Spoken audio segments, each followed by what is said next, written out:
Merci na balandine sur atokomi api eza oabino epenge Fofana na ye na lombangu parce que salinga pasi ya komona passer faisait son mon Angleterre a bengi fils londo na France a bengi pourquoi pas Toto Promo pe o ngai ndeko ndona moto kilona Aisha Okoko a bengi po na kotuna ngake na yebio makambo nini eleki na palais de la nation.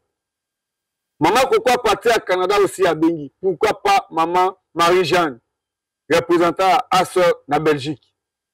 Maman Marie-Jeanne a benginga na lomba on a dit maman naza na place c'est plus 30 minutes.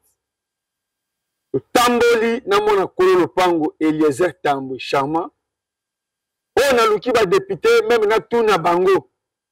Boni pouvoir à union sacrée au besoin de soutenir les les a menacés. Et ça bien ko wa ça c'est beti na uchu. Pour uchu eza musika. Et ça bien ko bo ko ça c'est beti na walikali. Pour walikali za na kisasa te. Eza bien koyo akeno bato bakimi na Masisi. Mais lelo e beti na palais de la nation. Bande ko palais de la nation eza nini? Palais de la nation eza bureau ya président de la République. Bokotala na bilili bato ndenge bakoti totuna eza stratégie militaire parce que pour kota na palais de la nation esengeli bayo ope sa carte pe ozana invitation pe ba annoncer yo siko bato bakoti ndenge nini nde mutuna epenge Fofana za kotuna boyebi keno ngai naza mopanzi sango engagé bolinga tokoma parce que mwana mboka Eliezer asala makambo oyo ke atelemi boya atalisi bino azwa makambo ya bizwazwa te nde nasenga bino ke bopesanga ata mwa muke ya litoi po kolanda mwana mboka Eliezer eza peut-être ngai naza l'élève du maître nde Eliezer Tambo lolenge azoloba na assemblée lolenge aussi aza proche na population lolenge aussi pe aza koinforme bino lelo député nini to politicien nini to président ya parti nini oyo akei kotala collègue parce que mon mboka Vital Kamerhe aza président ya INC parti oyo pe eza na ba député eza na ba sénateur oyo pe ebimisaka pe ba ministre surtout la qualité de candidat à l'Union sacrée dans l'Assemblée nationale, tu as une qualité comme député élu à Bukavu. Tu as une qualité à l'Okola, président de la parti INC. Azuli Kama, combien de collègues au Baké Gotalaï? Surtout qu'il y a un bétali politique dans le Barabloké, ceux qui bolingi Eliezer na santé, ceux qui bolingi Eliezer na longité, bolingata ndenge engagement na ye pona kolobela boka tout na Goma na passer Gilles Bumba tout au sala don na bato ya Masisi tozongi na Kisasa lelo na tongo to tamboli ye moko ne Eliezer na vola sodate wazalendo te bato ya ne mondanté te mais epenge Fofana wana mona mboka na vola nde bozomona tokei tokomi place des évoluer mona mboka Eliezer akiti na mutuka abandi ko contrôler terrain abandi kotala topusani palais de la nation tosololi na bayimboka bagarde républicain tokoti nde bozomona image pe tokei ko visiter VK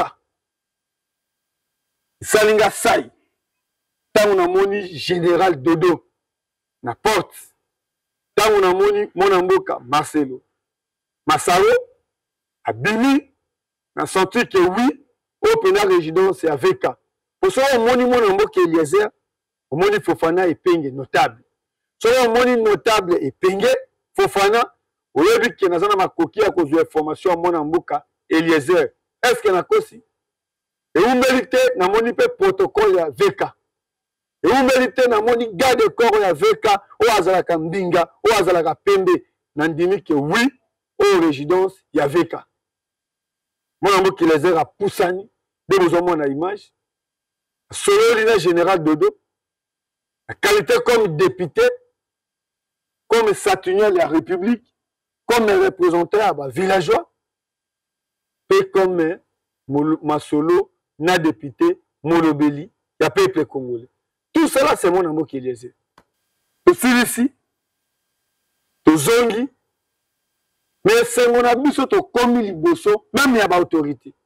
To komi liboso ya demiap, to komi liboso mais numéro 1 à ANER, aïe nabisso nabisso, to komi pe liboso ya police scientifique.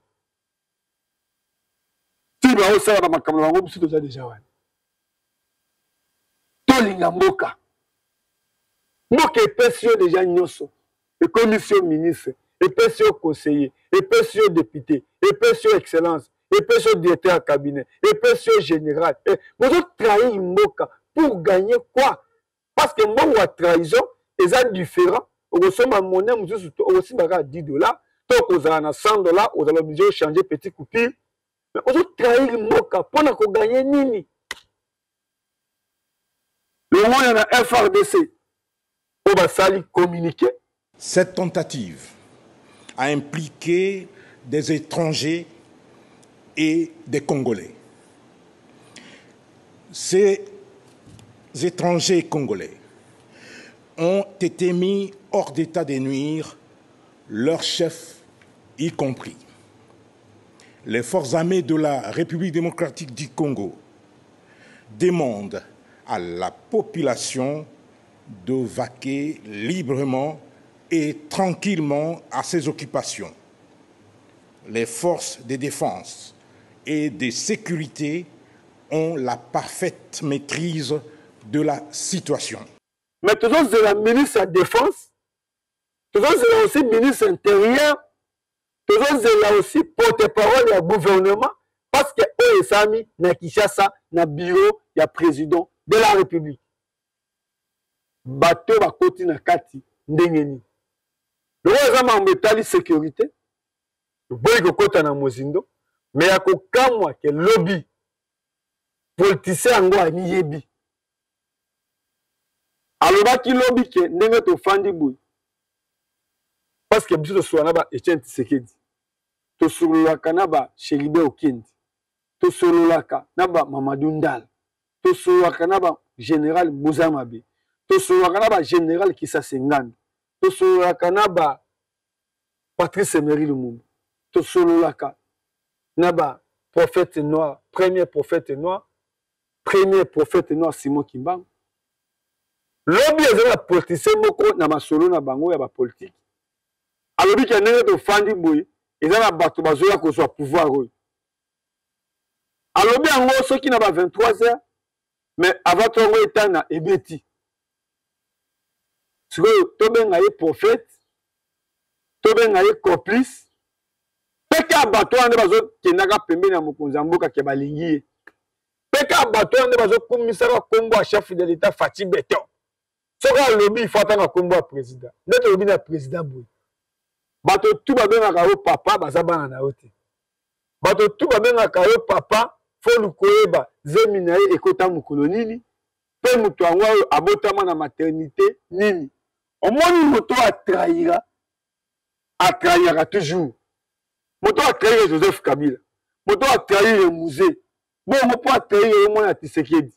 On va critiquer que autant te, on va critiquer qu'il y a une politique te. Et kozanga nini. Kabila a tout donné la politicien au Congo. Il y a des gens qui ont Kingakati. Mais pas parler Kingakati, il y a des gens qui ont tata ou la veste. Moi, je vais valate. Est-ce que tu as koyoka? Le jour président de la République est Ayambi, ba député à Solola qui na bango ndengeni. Et ça ba député ba kieko luka ba jip. Mo so yeko luka mbongo. On so yeko luka ba bonga ba garantie. Le président a ki bango ke alire makambo zo kini. Akoboma parlement. Peut muta contredire le président azata.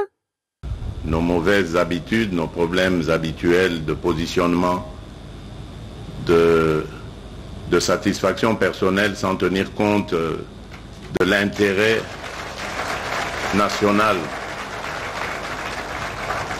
Nous sommes distraits par nos problèmes politiciens alors que nous savons que ce sont ces problèmes qui ont mené ce pays là où il est, en tout cas en partie. C'est pourquoi je voulais vous rencontrer. D'abord pour féliciter les uns et les autres parmi vous pour avoir réussi à décrocher ce siège et ensuite vous interpeller sur le sens à donner à cette élection.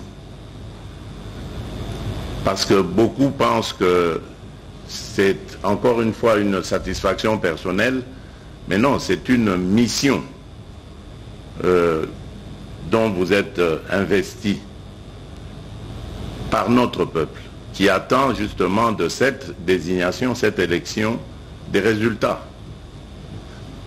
Et moi qui suis à la tête de ce pays, je sais aussi que sans votre appui, sans votre regard dans le sens qui est le mien, le sens dans lequel aussi je regarde, eh ben, je ne pourrais pas réussir cette mission.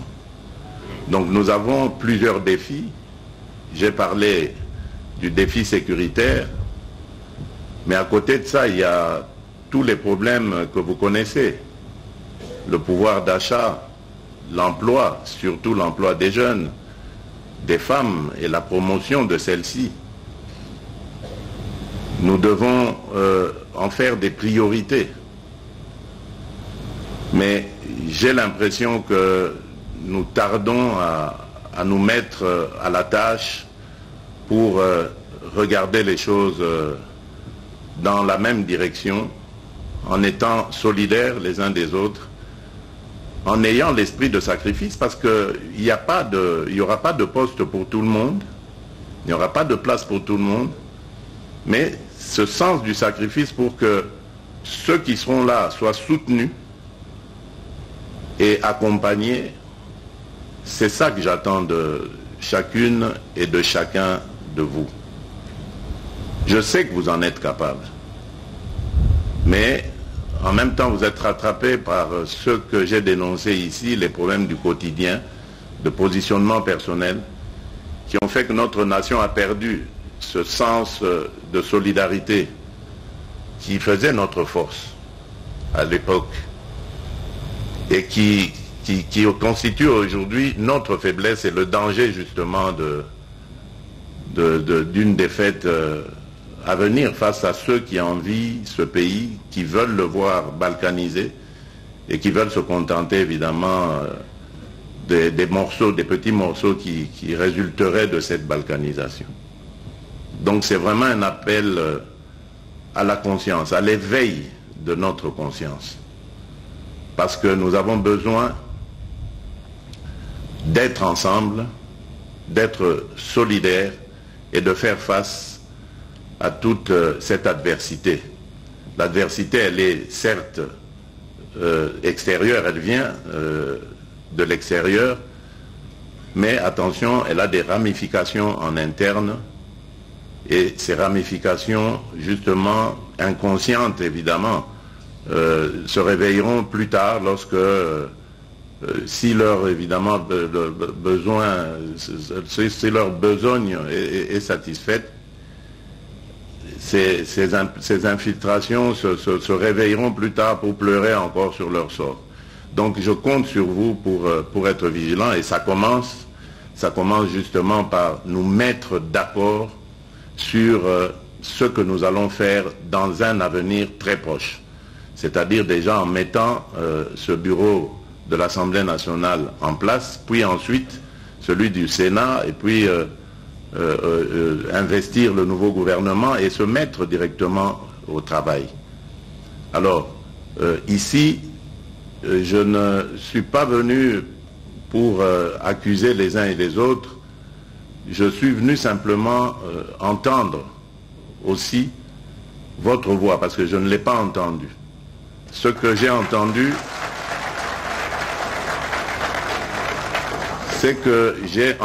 c'est un son ou des sons cacophoniques qui remontaient de la majorité que vous représentez et qui malheureusement était discordant et qui vraiment reflète cette inquiétude qui est la mienne, qui symbolise évidemment ce manque de solidarité en ce moment, ces dissensions assez inquiétantes. Alors moi je voudrais savoir qu'est-ce qui s'est passé et pourquoi est-ce que vous n'avez pas voulu de la proposition faite par le Présidium.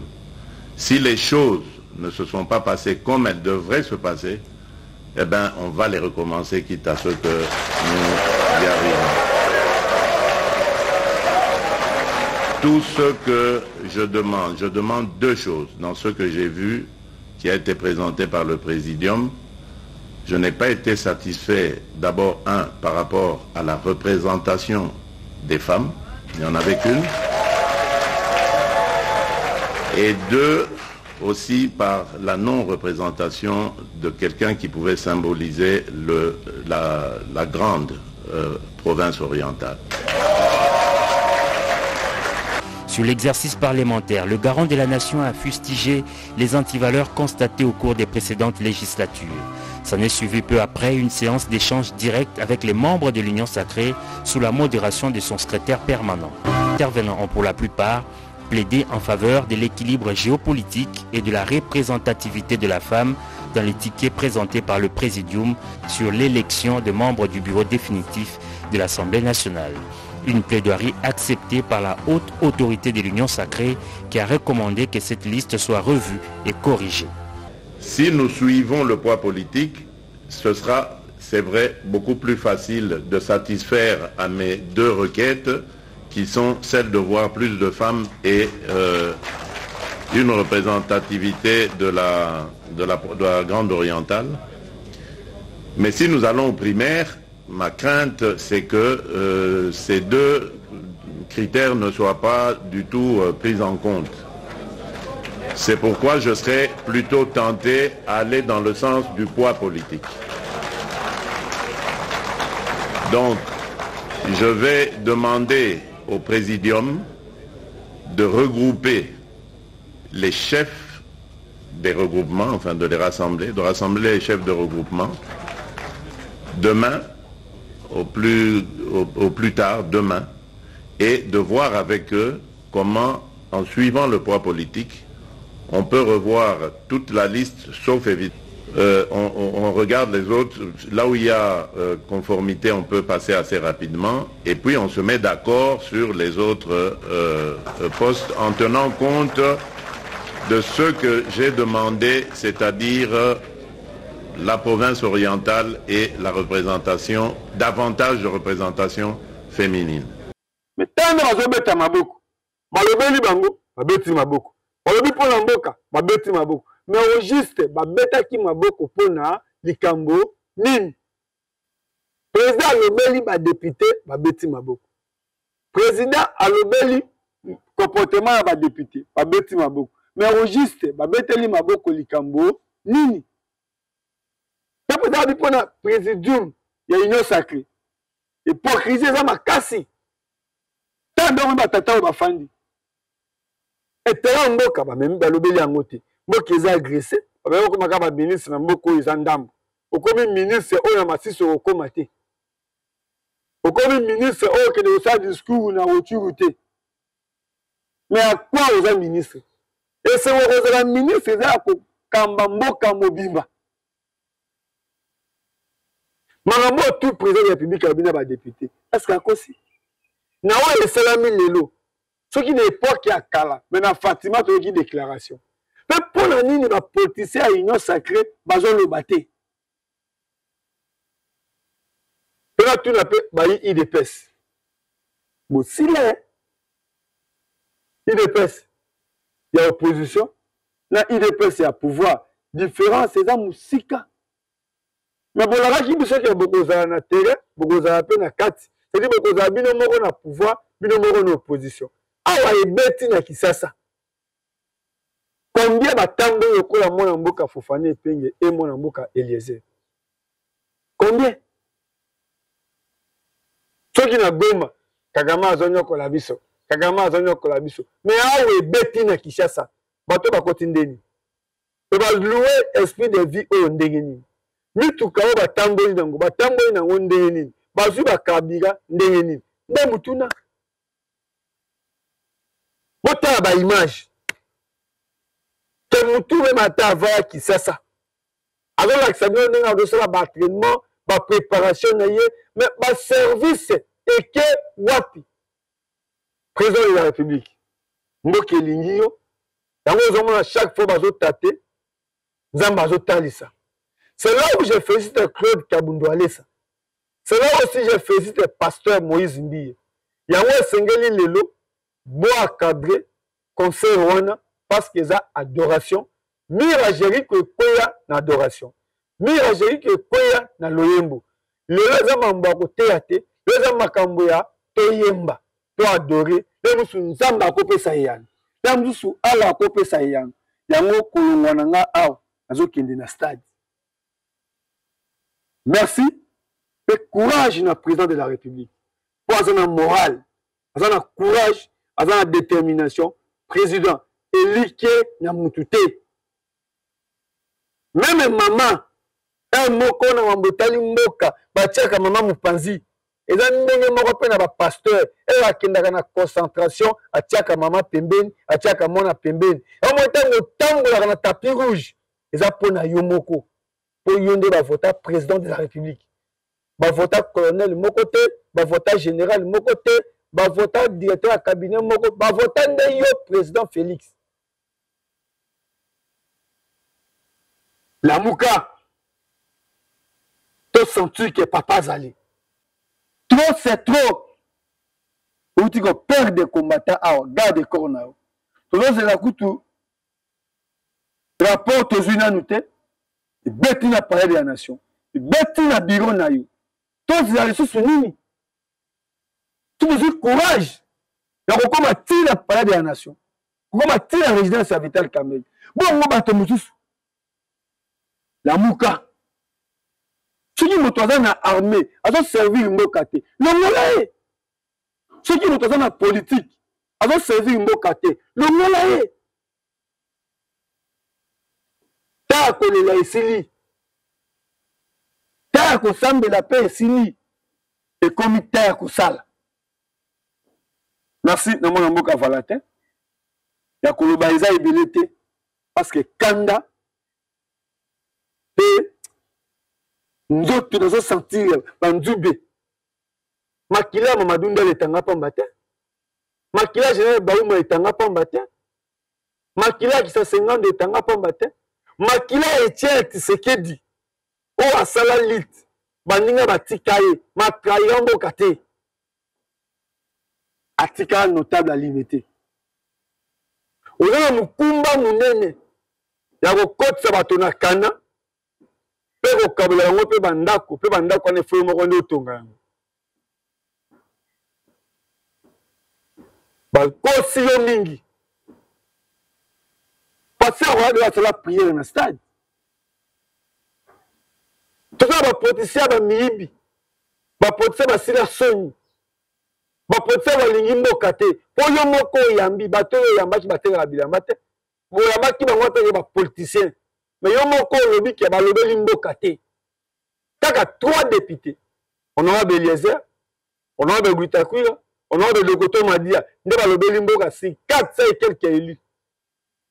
Président de la République. Yo moko aux institutions. C'est la première fois président de la République à la kaba élu au Bouma Parlement. C'est que ma camarade Bouma Parlement et aux anango. Tokoloba tiwapi. Pour na pouvoir Mombele et Koufi Sabat. Kingaboy Koufi Sabat. Funai Koufi Sabat. Par province c'est Koufi Sabat. Mais on arrive au pouvoir. Ça veut dire comme aussi tous les 50 ans, on sait les gens là-bas. Moto on veut ça de l'autre côté. Pour sanctionner. Bon, on voulait la place à Zali. Les lots. Bon, mon importance. Il y a tout le fleuve. Et il y a un gang où il y a des Congolais. Les lots bombés. Comme il y a des Libanais. Moka il y a des Mibeko. Moka il y a des loi. fleuve mobimba balibanais na balibanais tina koteka betandi ya onatra oyo eza ya leta banda gare centrale kitabwe nani ateka onatra yo moko meka jour moko visite port ya onatra awa tala nde bazotonga bandako ma onatra eza ya kokufa courant eza te bazoso baza na bacourant bazotonga badepo baatrepo ekoti na onatra conséquence yango lolenge tozogere fleuve ngambo wana eza ya poisa so ngambo na biso tozogere yango ndenge nini omoni conséquence botikeli Kinshasa masanga bamiziki ezokanga matoi ezokota ntina bandako otala babare boye ya bagénéraux otali ba DC7 ya bagénéraux bachauffeur ya DC7 bazokumba ndenge balingi na babare bazotia bamiziki ndenge balingi même gouverneur akoloba otala respecter décision aza te parce que travail ayebi ke général nde mokolo baro tolamuka bakinois bokanga barwandais awa na maboko me bato bokoki kokanga bango na maboko te ndenge nini bon yangonya na bagarde ya républicain na niveau ya palais de la nation basentir quand même ke eza bureau ya mokonzi même aza te mais présence na ye eza mpo bakangi bango quand même image yango wana tokomi ape ya lelo esili banani bakodefendre mokonzi ya mboka to banani baza prêt ya kodefendre mokonzi ya mboka est-ce que yo oza prêt toyozela toyeba vérité merci